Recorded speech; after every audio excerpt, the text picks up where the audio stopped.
What was the Neo Underground and what wasn't? A first reconsideration of Harmony Korine by Benjamin Halligan. Read by Philipp von Gönitzer.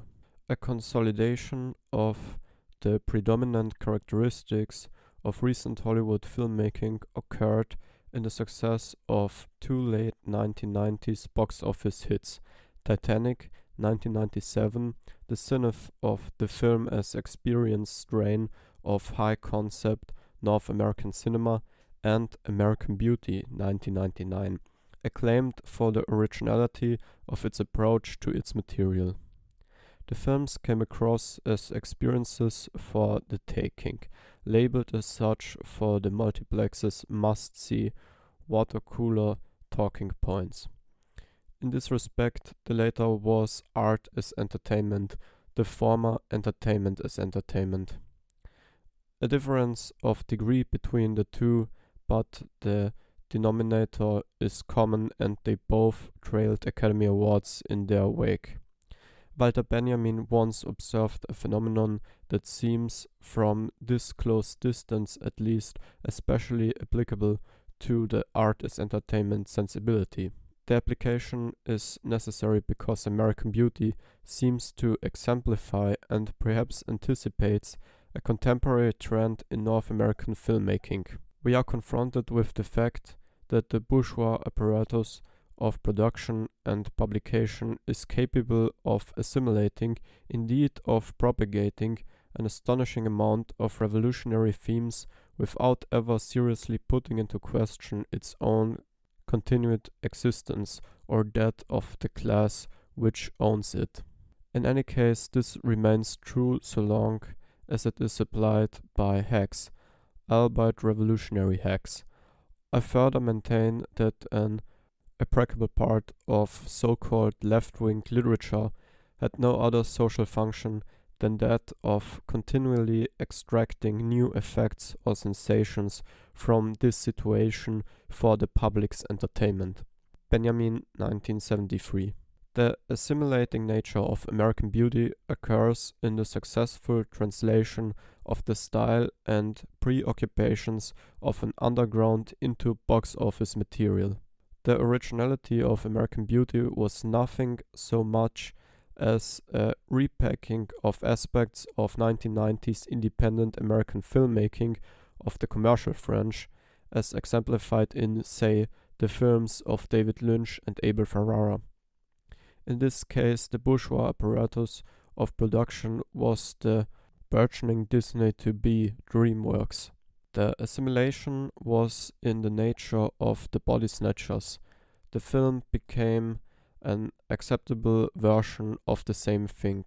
In terms of the matter of degree, art as entertainment and entertainment as entertainment, the art sensibility manifested itself in American Beauty through incidentals and inessentials, elevated to the level of the all-important. This is true of both individual moments, the bag blowing in the wind, for example, itself extracted from Antonioni's Red Desert, 1964, and underlies the nature of the narrative as a whole. The generically dysfunctional family unite within the milieu of 1950s like American suburbia, a la Lynch. The experiential aspect of the narrative that function to immerse the viewer in the pervasive superficiality of the generic suburb give way to a sense of a critical distance from the film, a distance filled with irony, reflexive pastiche, knowingness. This creates an environment in which the expected can itself expect to be usurped, and the audience warned not to feel alienated should this occur. Thus, the film offers a sense of difference within the familiar. This critical distance in relation to art as entertainment recalls Brecht's reading of film in the 1930s.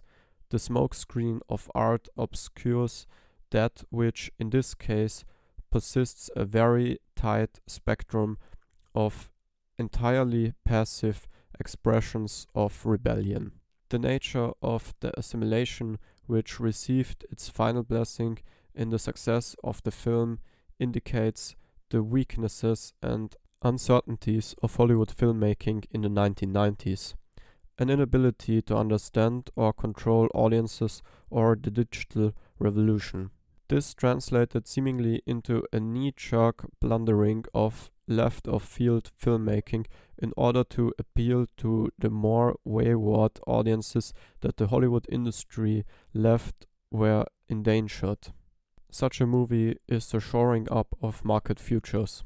This sense of endangerment had colored Hollywood strategies since the near breakdown of the 1992 GATT trade talks with the European Union and the shift in the late 1990s to the majority of box office returns for Hollywood films being reaped from outside North. Pages 182 and 183 are not available.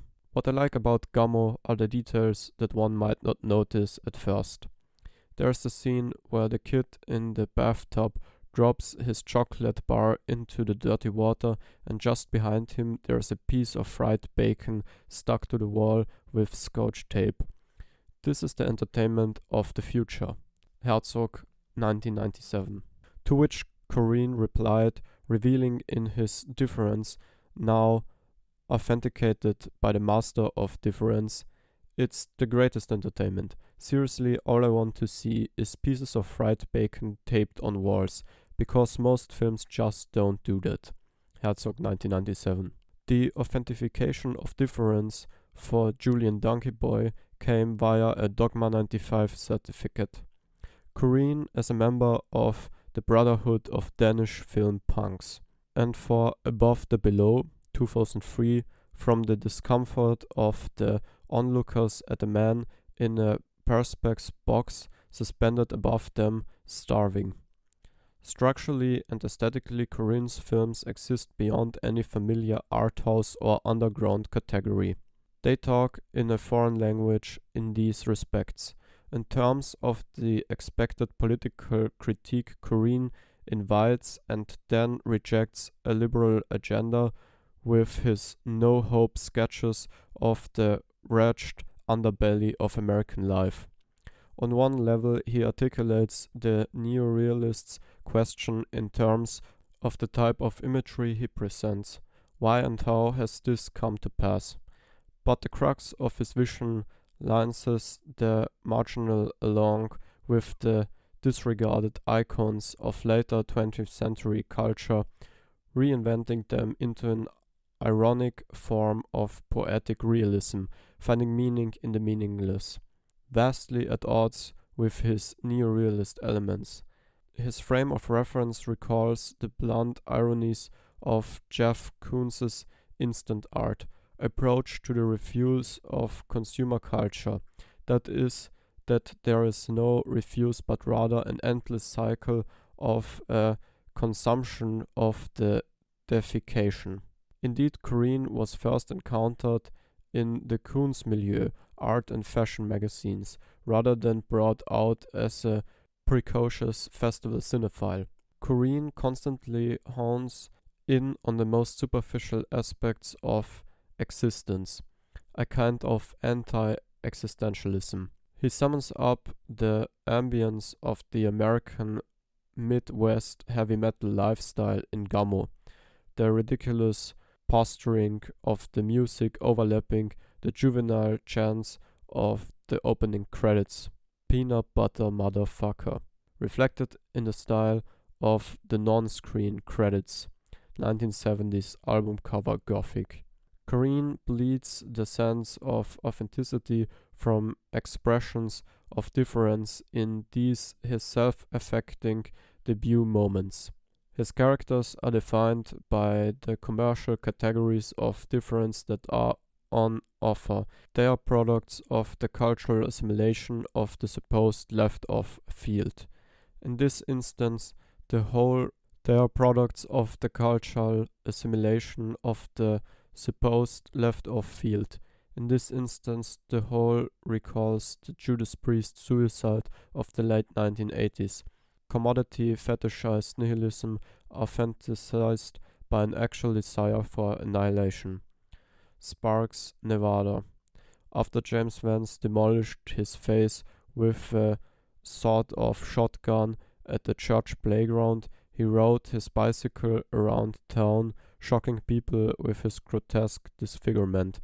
Plastic surgeons had been able to restore his ability to eat and breathe, but were not able to restore his smooth, youthful face.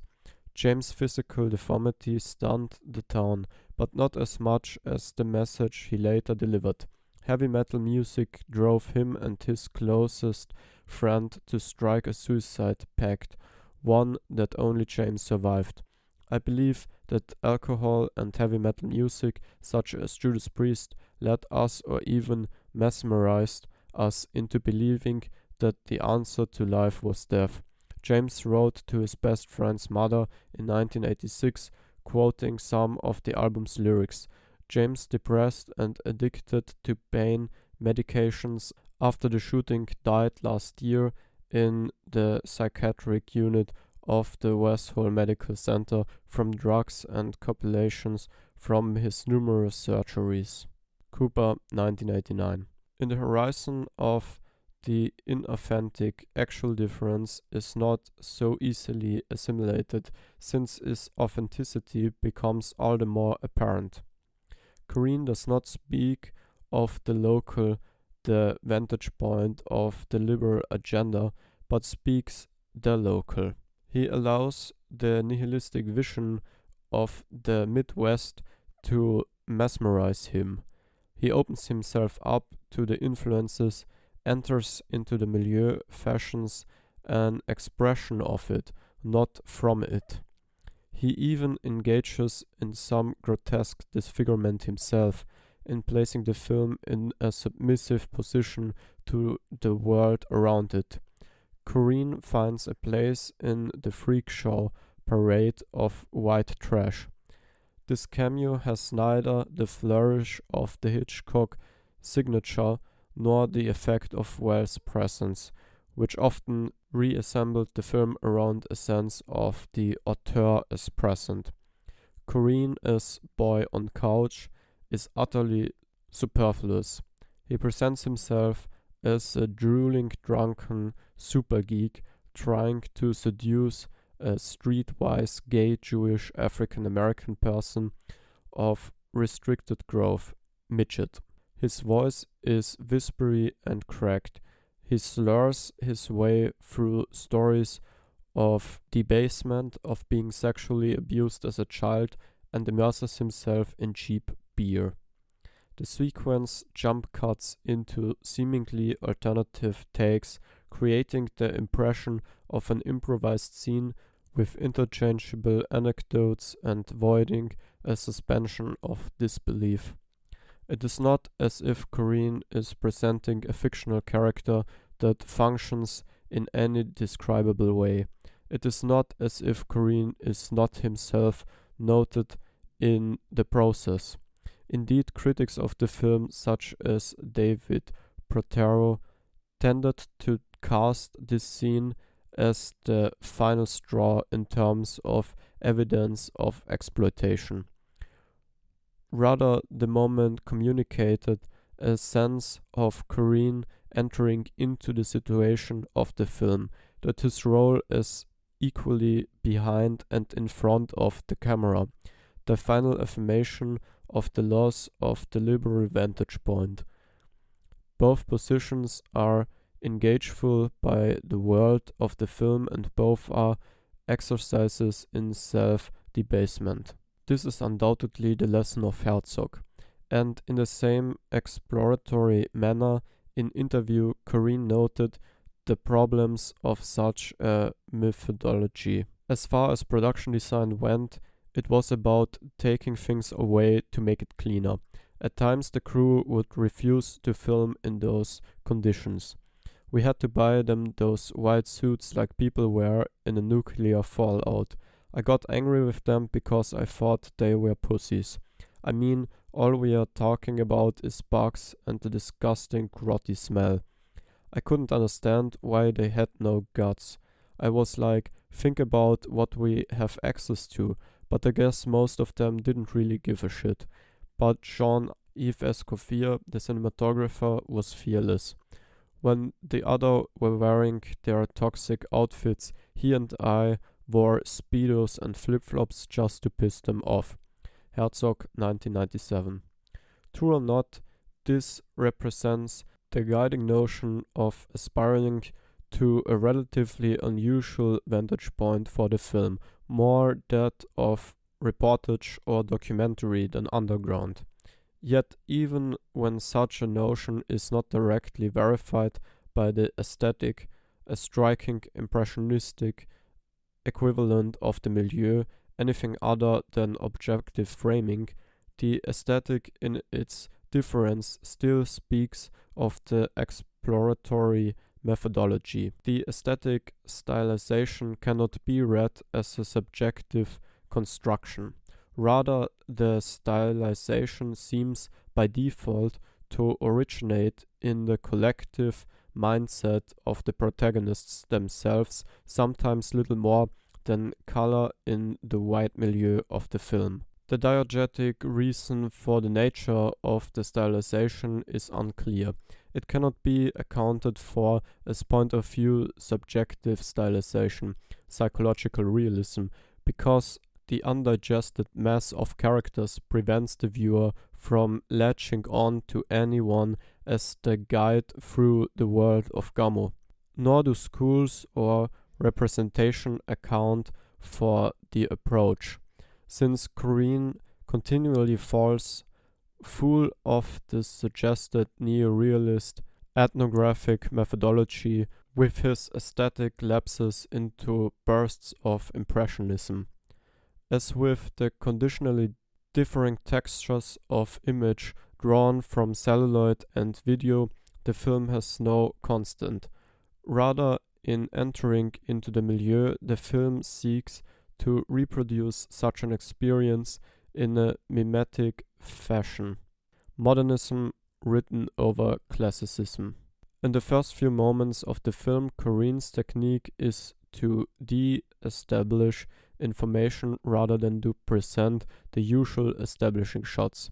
The implicit objectivity of the classical approach, which also allows the viewer to find a distance from the world by looking on it rather than having to look with it from its own perspective, gives way to a classicism that is apparent at base but eroded by elements associated with the world of the film. Here, the film speaks of the mind state more than a straightforward presentation of it. So Korine allows the characters to talk in voiceover as if to guide the viewer through the world of the film, the camera as the psychic medium. But the voiceovers then determine the course of the film, hijacking the narrative, and the film latches on to the minds rather than the characters in these voiceovers. We hear their ruminations rather than explanations, their fantasies rather than realities. There's plenty of evidence of adult mind states throughout the film, from, for example, glue sniffing, but Eddie, when he talks of his attention disorder, which makes it hard to concentrate, seems to voice the central reason of the flitting non sequitur structure of the film. In the first instance, the film finds itself unable to concentrate on any developing linear narrative. Before Korine's appearance, the film's structure seems only to be concerned with clocking up sequence of ever greater degradation. It indicates an inability to focus on one line of narrative or even to differentiate narratives as actual or imagined. Two skinhead brothers bodybuilding Jehovah's Witnesses who playfully and brutally engage in bare-knuckle boxing in their kitchen are present in the film only to illustrate a seemingly inconsequential voice-over anecdote. This thus tears the film away from a sense of the encountered reality, breaking a spatial and temporal unity or consistency to the narrative development. This boxing sequence is shot as fly-on-the-wall documentary. The brothers are defiantly real and present in terms of the aesthetic presentation, albeit disconcertingly, shot with a fisheye lens. There is therefore a stylistic lie in the way in which the film refuses to codify moments that seem not to exist other than in the imagination. Other moments lapse onto the narrative codes or generic types of filmmaking, a coming-of-age narrative, signaled with voiceovers, Godard-like performing, improvising for the camera, a neorealist-like investigation of the world of the film, abstract video art, and even, at one point, a cable dating channel. An albino waitress talks about Patrick Swayze as the ideal man and dances around her car. Such a narrative attention deficiency combined with an aesthetic impressionism make for the opening assault of the film. Degraded video images, rhythmlessly cut together, detail the great tornado hitting Xenia, Ohio. Overexposed and differing speed of film meld with the camcorder-like footage to render the whole stylistically timeless. Neither 8mm experimentation from the 1960s nor scratch video from the 1980s. This very precise event, the tornado, is decontextualized from any sense of a recent history. An unintelligibly voiceover narrates a bizarre commentary, fading into a series of unreal echoed oral digressions, a ditty with the refrain "pussy." The furious black mass of the tornado itself is briefly glimpsed with a shot of a tattooed crucifix, suggesting the event as a kind of biblical plague, an act of God. The tornado at the opening of the film recalls The Wizard of Oz, 1939, another journey through an alien familiar landscape. But such intertextual suggestions are themselves only momentarily thrown up in the miasma of the rapid bursts of montage, punctuated by glimpses of self-consciously outrageous imagery, a dog impaled on a TV aerial, for example. All this and Supergirl 1984 too is touched upon in the opening narration. Xenia, Ohio. A couple of years ago, a tornado hit this place. It killed the people left and right.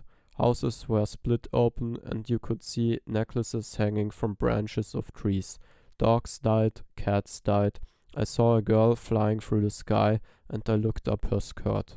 The film, as it begins, proper in 35mm definition, contrasts boldly with the frantic montage of the opening sequence. This is the calm after the storm, so calm that time seems to have stopped altogether. The prepubescent bunny boy kicks his heels on the motorway flyover. Cars and lorries shoot by below, emphasizing the no-here-ness of the location. He is topless, his torso bruised and dirty, teeth cracked, fingers tattooed, shivering in the rain. He smokes like a pro and pisses and spits on the traffic below, all the time sporting a pair of filthy pink bunny ears.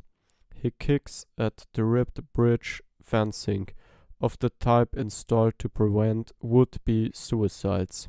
It is a full gamut of behavioral traits, as if from a Paul Morrissey film, and the sequence has all the grimy oppressiveness of Flash, Trash, and Heat, 1968, 1970, 1972 respectively. But whereas Morrissey's elegantly wasted lowlifes seemed to follow a certain code of behavior, as did the protagonists of the Korine scripted Kids, updated Morrissey a cut price hedonistic odyssey of drugs and fucking aids no objection, and hence their romanticism Gammo's occupants only drift. Not even a punk ethos, referenced via the iconic casting of Linda Mans from Hopper's Out of the Blue 1980, is apparent.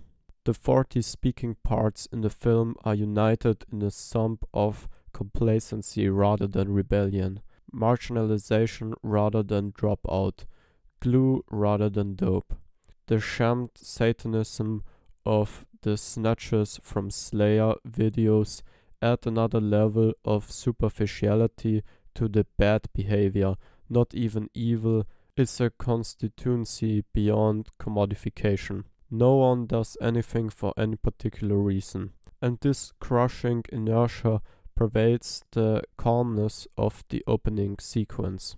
Nor does the photographic imagery itself offer a sense of narrative, like Nangoli's or Larry Clark's photographs of comparable characters and situations, or suggest fragments ripped from a wide narrative, like say the death row photographs of Olivio Toscani. Korine's moving images simply move the images away from narrative, leaving them stripped of any sense of a socio-historical resonance. And with that goes any sense of an imperative as to why Korine should show us such imagery.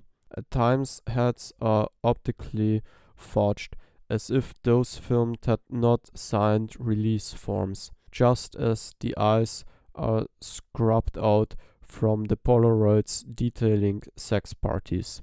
The whole is bathed in a urine yellow, broken by the fuzzy green globes that bubble to the surface of the distressed video images. This approach manifests itself rapidly as the film moves on, cat drowning, teenage prostitution interrupted by a lump found in her breast, cat hunting. The pages 189 and 190 and 191 are not available. Without failing to capitalize on its own disruption monopoly, so that for one thing the blockbusters have been scaled back, this contraction was apparent in the fumbling of distributions when confronted with Michael Moore's Fahrenheit 9/11 2004, and filmmakers whose work speaks of the avoidance of a mature response to the crisis of the role of the American filmmaker, such as Sofia Coppola, have come to the fore. But as to the second count, should American cinema be used as an instrument of peace and reconciliation after the George Bush era? I maintain that Korine will play no part in such anestheticism.